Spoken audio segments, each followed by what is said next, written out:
नमस्कार श्रोताओं, कहानियों का कारवा चैनल में मैं बिंदु आप सबका स्वागत करती हूँ। आज मैं आप लोगों के लिए मुंशी प्रेमचंद जी की एक कहानी नशा लेके आई हूँ।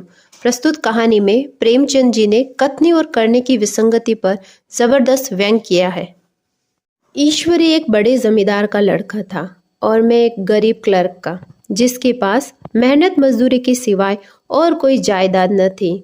हम दोनों में परस्पर बहसें होती रहती थी। मैं जमींदारों की बुराई करता, उन्हें हिंसक पशु और खून चूसने वाली जोक और वृक्षों की चोटी पर फूलने वाला बांझा कहता। वह जमींदारों का पक्ष लेता, पर स्वभावतया उसका पहलू कुछ कमजोर होता, क्योंकि उसके पास जमींदारों के अनुकूल कोई दलील ही न थी। मैं इस वाद विवाद की गर्मा गर्मी में अक्सर तेज हो जाता था और लगने वाली बात कह जाता, लेकिन ईश्वरी हार कर भी मुस्कुराता रहता। मैंने उसे कभी गर्म होते नहीं देखा। शायद इसका कारण यह था कि वह अपने पक्ष की कमजोरी समझता था। नौकरों से वह सीधे मुंह बात न करता था। अमीरों में जो एक बेदर्दी और उद्दंडता होती है, इसमें से उसे भी प्रचुर भाग मिला था। नौकरों ने बिस्तर लगाने में जरा देर की, दूध जरूरत से ज्यादा गर्म या ठंडा हुआ, साइकिल अच्छी तरह साफ नहीं हुई तो वह आपे से बाहर हो जाता। सुस्ती और बदतमीजी उसे जरा भी बर्दाश्त नहीं थी। पर दोस्तों से, विशेषकर मुझसे, उसका व्यवहार सौहार्द और नम्रता से भरा होता था। शायद उसकी जगह मैं होता तो मुझ में भी वही कठोरताएं पैदा हो जाती जो उसमें थी, क्योंकि मेरा लोक प्रेम सिद्धांत पर नहीं, निजी दशाओं पर टिका हुआ था। वह मेरी जगह होकर भी शायद अमीर ही रहता, क्योंकि वह प्रकृति से विलासी और ऐश्वर्य प्रिय था। अब की दशहरे की छुट्टियों में मैंने निश्चय किया कि घर न जाऊंगा। मेरे पास किराए के रुपए न थे। मैं घर वालों को और तकलीफ देना नहीं चाहता था। जानता हूँ वे मुझे जो कुछ देते हैं वह उनकी हैसियत से बहुत ज्यादा है। इसके साथ ही परीक्षा का भी ख्याल था। अभी बहुत कुछ पढ़ना बाकी था, और घर जाकर कौन पढ़ता है। बोर्डिंग हाउस में भूत की तरह अकेले पड़े रहने को भी जीना चाह रहा था। इसीलिए जब ईश्वरी ने मुझे अपने घर चलने का न्योता दिया तो मैं बिना किसी आग्रह के राजी हो गया। ईश्वरी के साथ परीक्षा की तैयारी खूब हो जाएगी। वह अमीर होकर भी मेहनती और जहीन है। उसने इसके साथ ही कहा, लेकिन भाई एक बात का ख्याल रखना, वहां अगर जमींदारी की निंदा की तो मामला बिगड़ जाएगा और मेरे घर वालों को बुरा लगने लगेगा। वह लोग तो आसामियों पर इसी दावे से शासन करते हैं कि ईश्वर ने आसामियों को उनकी सेवा के लिए ही पैदा किया है। आसामी भी वही समझता है। अगर उन्हें सुझा दिया जाए कि जमींदार और आसामी में कोई मौलिक भेद नहीं है तो जमींदारों का कहीं पता न लगेगा। मैंने कहा, तो क्या तुम समझते हो कि मैं वहां जाकर कुछ और हो जाऊंगा? हाँ, मैं तो यही समझता हूँ। तुम गलत समझते हो। ईश्वरी ने इसका कोई जवाब नहीं दिया। कदाचित उसने इस मामले को मेरे विवेक पर छोड़ दिया, और बहुत अच्छा किया। अगर वह अपनी बात पर अड़ता तो भी मैं अपनी जिद पकड़ लेता। सेकंड क्लास में तो क्या, मैंने कभी इंटर क्लास में भी सफर न किया था। अब सेकंड क्लास में सफर करने का सौभाग्य प्राप्त हुआ था। गाड़ी तो 9 बजे रात को आती थी, पर यात्रा के हर्ष से हम शाम को ही स्टेशन पर जा पहुंचे। कुछ देर इधर उधर सैर करने के बाद रिफ्रेशमेंट रूम में जाकर हम लोगों ने भोजन किया। मेरी वेशभूषा और रंग ढंग से पार्क के खानसामों को पहचानने में देर न लगी कि मालिक कौन है और पिछलग्गू कौन है, लेकिन न जाने क्यों मुझे उनकी गुस्ताखी बुरी लग रही थी।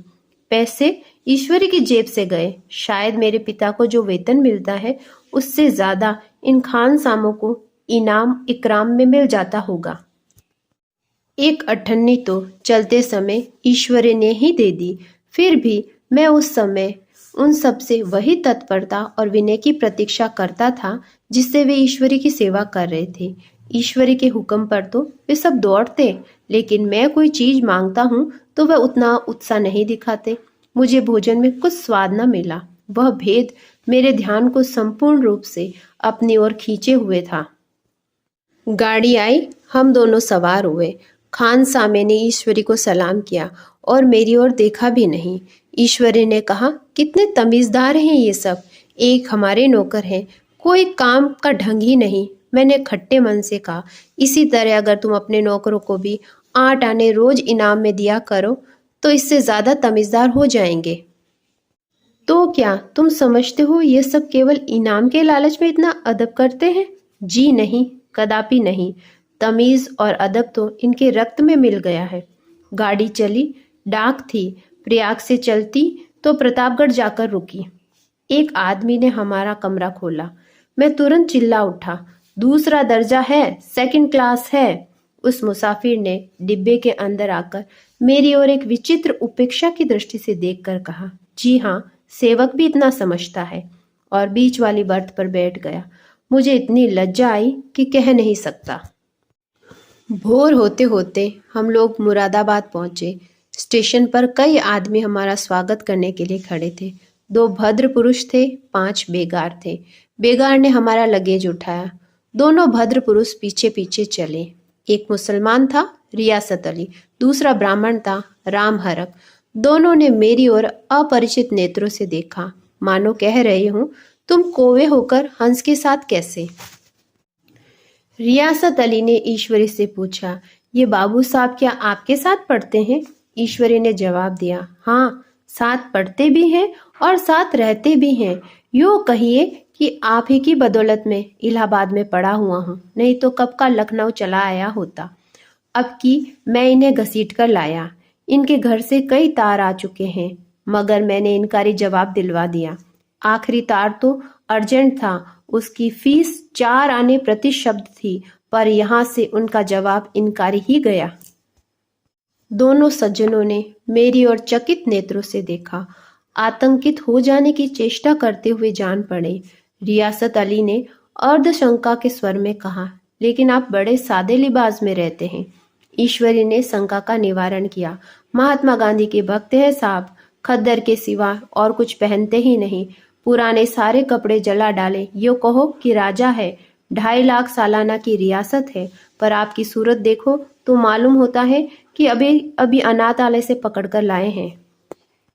राम हरक बोले, अमीरों का ऐसा स्वभाव बहुत कम देखने में आता है, कोई भाप नहीं सकता। रियासत अली ने समर्थन किया, आपने महाराज चांगली को देखा होता तो दांतों तले उंगलियां दबा लेते। एक गाड़े की मजई और चमरोदा जूते पहने बाजार में घुमा करते थे। सुनते हैं एक बार बेगार में पकड़े गए थे और उन्हीं ने 10 लाख में कॉलेज खुलवा दिया। मैं मन से कटा जा रहा था, पर ना जाने क्या बात थी कि ये सफेद झूठ उस वक्त मुझे हास्यास्पद न जान पड़ा। उसके प्रत्येक वाक्य के साथ मन में उस कल्पित वैभव के समीपतर आता जाता था। मैं शय सवार नहीं हूँ, हाँ, लड़कपन में कई बार लद घोड़े पर सवार हुआ हूँ। यहाँ देखा तो कॉलरोस घोड़े हमारे लिए तैयार खड़े थे, लेकिन मेरी जान ही निकल गई। सवार तो हुआ, पर बोटियां कांप रही थी। मेरे चेहरे पर शिकन न पड़ने दी, घोड़ों को ईश्वरी के पीछे डाल दिया। खैरियत तो यह हुई कि ईश्वरी ने घोड़ों को तेज न किया, वरना शायद मैं हाथ पांव तुड़वा कर ही लौटता। संभव है ईश्वरी ने समझ लिया हो कि मैं कितना पानी में हूँ। ईश्वरी का घर क्या था, किला था, इमाम बाड़े का सा फाटक, दरवाजे पर पहरेदार टहल रहा था। नौकरों का कोई हिसाब ही नहीं था। एक हाथी बंधा हुआ था। ईश्वरी ने अपने पिता, चाचा, ताऊ आदि सबसे मेरा परिचय करवाया और उसी अतिशोक्ति के साथ करवाया। ऐसी हवा बांधी कि कुछ न पूछिए। नौकर चाकर ही नहीं, घर के लोग भी मेरा सम्मान करने लगे। कई माह से तो मुझे हुजूर हुजूर कहने लगे। जब जरा एकांत हुआ तो मैंने ईश्वरी से कहा, तुम बड़े शैतान हो, मेरी मिट्टी क्यों पलीत कर रहे हो? ईश्वरी ने सुदृढ़ मुस्कान के साथ कहा, इन गधों के सामने यही चाल जरूरी थी, वरना सीधे मुंह बोलते भी नहीं। जरा देर बाद एक नाई हमारा पांव दबाने आया। कुंवर लोग स्टेशन से आए हैं, थक गए होंगे। ईश्वरी ने मेरी ओर इशारा करके कहा, पहले कुंवर साहब के पांव दबाओ। मैं चारपाई पर लेटा हुआ था। मेरे जीवन में ऐसा शायद ही कभी हुआ हो कि किसी ने मेरे पांव दबाए हो। मैं इसे अमीरों के चोचले और रईसों का गधापन और न जाने क्या क्या कहकर ईश्वरी का परिहास किया करता था, और आज मैं पोतड़ों का रईस बनने का स्वांग भर रहा था। इतने में 10 बज गए पुरानी सभ्यता के लोग थे। नई रोशनी अभी केवल पहाड़ की चोटी तक ही पहुंच पाई थी। अंदर से भोजन का बुलावा आया। हम स्नान करने चले। मैं हमेशा अपनी धोती खुद छांटा करता हूँ, मगर यहाँ मैंने ईश्वरी की भांति अपनी धोती भी छोड़ दी। अपने हाथों से अपनी धोती छांटते शर्म आ रही थी। अंदर भोजन करने चले। होटल में जूते पहन के मेज पर जा डटे। यहाँ पांव धोना आवश्यक था। कहार पानी लिए खड़ा था। ईश्वरी ने पांव बढ़ा दिए, कहार ने उसके पांव धो दिए। मैंने भी पांव बढ़ा दिए, कहार ने मेरे भी पांव धोए। मेरे वह विचार न जाने कहाँ चले गए। सोचा था वहां देहात में एकाग्र होकर खूब पढ़ेंगे, पर यहाँ सारा दिन सैर सपाटे में कट जाता। कहीं नदी के बजरे पर सैर कर रहे हैं, कहीं मछलियां या चिड़ियों का शिकार कर रहे हैं, कहीं पहलवानों की कुश्ती देख रहे हैं और कहीं शतरंज जमी है। ईश्वरी खूब अंडे मंगवाता और कमरे के स्टोव पर आमलेट बनते। नौकरों का एक जत्था हमेशा घेरे रहता। अपने हाथ पांव हिलाने की जरूरत नहीं थी, केवल जबान हिला देना काफी था। नहाने बैठते तो आदमी नहलाने को हाजिर, लेटते तो आदमी पंखा झलने को खड़े रहते। मैं महात्मा गांधी का कुंवर चेला मशहूर था। भीतर से बाहर तक मेरी धाक थी। नाश्ते में जरा भी देर होने पाए, वही कुंवर साहब नाराज न हो जाए। बिछावन ठीक समय पर लग जाए, कुंवर साहब के सोने का समय हो गया। मैं ईश्वरी से भी ज्यादा नाजुक मिजाज बन गया था, या बनने पर मजबूर किया गया था। ईश्वरी अपने हाथ से बिस्तर बिछा ले, लेकिन कुंवर मेहमान अपने हाथ से कैसे अपना बिछावन बिछा सकते हैं? उनकी महानता में बट्टा न लग जाएगा? एक दिन सचमुच यही बात हो गई। ईश्वरी घर में था। शायद अपनी माता से कुछ बातचीत करने में देर हो गई। यहाँ 10 बज गए थे। मेरी आंखों में नींद झपक रही थी, मगर बिस्तर कैसे लगाऊं? कुंवर जो ठहरा। कोई 11:30 बजे मेहरा आया। बड़ा मुंह लगा नौकर था। घर के धंधों में मेरा बिस्तर लगाने की उसे सुध न रही। अब जो याद आई तो भागा हुआ आया। मैंने ऐसी डांट लगाई कि उसे भी याद करेगा। ईश्वरी मेरी डांट सुनकर बाहर निकल आया और बोला, तुमने बहुत अच्छा किया। ये सब हरामखोर इसी व्यवहार के योग्य है। इसी तरह ईश्वरी एक दिन एक जगह दावत में गया हुआ था। शाम हो गई, मगर लैंप न जला सका। लैंप मेज पर रखा हुआ था। दिया सलाई भी वही थी, लेकिन ईश्वरी खुद कभी लैंप न जलाता था। फिर कुंवर साहब कैसे जलाए? झुंझला रहा था। समाचार पत्र आया हुआ रखा था। जी उधर लगा हुआ था, पर लैंप नरादर। देवयोग से उसी वक्त मुंशी रियासत अली आ निकले। मैंने उन्हीं पर उबल पड़ा। ऐसी फटकार लगाई कि बेचारा उल्लू हो गया। तुम लोगों को इतनी फिक्र भी नहीं कि लैंप तो जला दो। मालूम नहीं ऐसे कामचोर आदमियों का यहाँ कैसे गुजारा हो रहा है। मेरे यहाँ घंटे भर निर्वाह न होगा। रियासत अली ने कांपते हुए हाथों से लैंप जला दिया। वहां एक ठाकुर अक्सर आया करता था। कुछ मनचला आदमी था, महात्मा गांधी का परम भक्त। मुझे महात्मा जी का चेला समझकर मेरा बड़ा लिहाज करता था। मुझे कुछ पूछने में संकोच करता था। पर एक दिन मुझे अकेला देखकर आया और हाथ बांध कर बोला, सरकार तो महात्मा गांधी के चेले हैं ना। लोग कहते हैं कि यहाँ सुराज हो जाएगा तो जमींदार न रहेंगे। मैंने शान जमाई, जमींदारों को रहने की जरूरत ही क्या है? यह लोग गरीबों का खून चूसने के सिवाय और करते क्या है? ठाकुर ने फिर पूछा, तो क्या सरकार सब जमींदारों की जमीन छीन ली जाएगी? मैंने कहा, बहुत से लोग तो खुशी से दे देंगे। जो लोग खुशी से न देंगे तो उनकी जमीन छीननी ही पड़ेगी। हम लोग तो तैयार बैठे हुए हैं। जो ही स्वराज हुआ, अपने सारे इलाके आसामियों के नाम हिबा कर देंगे। मैं कुर्सी पर पांव लटकाए बैठा था। ठाकुर मेरे पांव दबाने लगा। फिर बोला, आजकल जमींदार लोग बड़ा जुल्म करते हैं सरकार। हमें भी हुजूर अपने इलाके में थोड़ी सी जमीन दे दे तो चलकर वहीं आपकी सेवा में रहेंगे। मैंने कहा, अभी तो मेरा कोई इख्तियार नहीं है भाई, लेकिन ज्यों ही इख्तियार मिला मैं सबसे पहले तुम्हें बुला लूंगा। तुम्हें मोटर ड्राइविंग सिखाकर अपना ड्राइवर बना लूंगा। सुना उस दिन ठाकुर ने खूब भांग पी और अपनी स्त्री को खूब पीटा और गांव के महाजन से लड़ने को तैयार हो गया। छुट्टियां इसी तरह समाप्त हुई। हम फिर प्रयाग चले। गांव के बहुत से लोग हम लोगों को पहुंचाने आए। ठाकुर तो हमारे साथ स्टेशन तक आया। मैंने भी अपना पार्ट खूब सफाई से खेला और अपनी कुबेरोचित विनय और देवत्व की मोहर हर एक के हृदय पर लगा दी। जी तो चाहता था हर एक नौकर को अच्छा इनाम दूं, लेकिन वह सामर्थ्य कहाँ था। वापसी टिकट था ही, केवल गाड़ी में बैठना था। गाड़ी आई तो ठसाठस भरी हुई थी। दुर्गा पूजा की छुट्टियां भोगकर सभी लोग लौट रहे थे। सेकंड क्लास में तिल रखने की भी जगह नहीं थी। इंटर क्लास की हालत उससे भी बदतर थी। यही आखिरी गाड़ी थी, किसी तरह रुक न सकते थे। बड़ी मुश्किल से तीसरे दर्जे में जगह मिली। हमारे ऐश्वर्य ने वहां अपना रंग जमा लिया, मगर मुझे उसमें भी बैठना बुरा लग रहा था। आए थे आराम से लेटे लेटे और जा रहे हैं सिकुड़े हुए। पहलू बदलने की भी जगह न थी। कई आदमी पढ़े लिखे थे। वे आपस में अंग्रेजी राज्य की तारीफ करते जा रहे थे। एक महाशय बोले, ऐसा अन्याय तो किसी राज्य में भी नहीं देखा। छोटे बड़े सब बराबर। राजा भी किसी प्रकार अन्याय करे तो अदालत उसकी भी गर्दन दबा लेती है।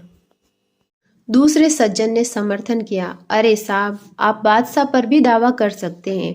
अदालत में बादशाह पर भी डिग्री हो जाती है।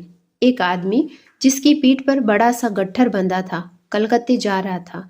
कहीं गठरी रखने की जगह न मिली थी, पीठ पर बांधे हुए था। इससे बेचैन होकर बार बार द्वार पर खड़ा हो जाता। मैं द्वार के पास ही बैठा हुआ था। उसका बार बार आकर मेरे मुंह को अपनी गठरी से रगड़ना मुझे बहुत बुरा लग रहा था। एक तो हवा यूं ही कम थी, दूसरे उस गंवार का आकर मेरे मुंह पर खड़ा हो जाना मारो मेरा गला दबा रहा था। मैं कुछ देर तक जब्त किए बैठा रहा। एकाएक मुझे क्रोध आ गया। मैंने उसे पकड़कर पीछे धकेला और 2 तमाचे जोर से लगा दिए। उसने आंख निकाल कर कहा, क्यों मारते हो बाबूजी? हमने भी किराया दिया है। मैंने उठकर 2-3 तमाचे और जड़ दिए। गाड़ी में तूफान आ गया। चारों ओर से मुझ पर बौछारें पड़ने लगी। अगर इतने नाजुक मिजाज हो तो अव्वल दर्जे में क्यों नहीं बैठते? कोई बड़ा आदमी होगा तो अपने घर पर होगा। मुझे इस तरह मारता तो दिखा देता। क्या कसूर किया था बेचारे ने? गाड़ी में सांस लेने की जगह नहीं थी। खिड़की पर जरा सांस लेने के लिए खड़ा हो गया तो उस पर इतना क्रोध। अमीर होगा तो क्या इंसानियत बिल्कुल खो देता है? यह अंग्रेजी राज है जिसका आप बखान कर रहे थे। एक ग्रामीण बोला, दफ्तर में घुस पावत नाही, ओपे इतना मिजाज। ईश्वरी ने अंग्रेजी में कहा, what an idiot you are बेर। और मेरा नशा अब कुछ कुछ उतरता हुआ मालूम होता था। अंत में आप लोगों से विनम्र आग्रह, कृपया मेरे चैनल को लाइक करें, शेयर करें और सब्सक्राइब करें। धन्यवाद।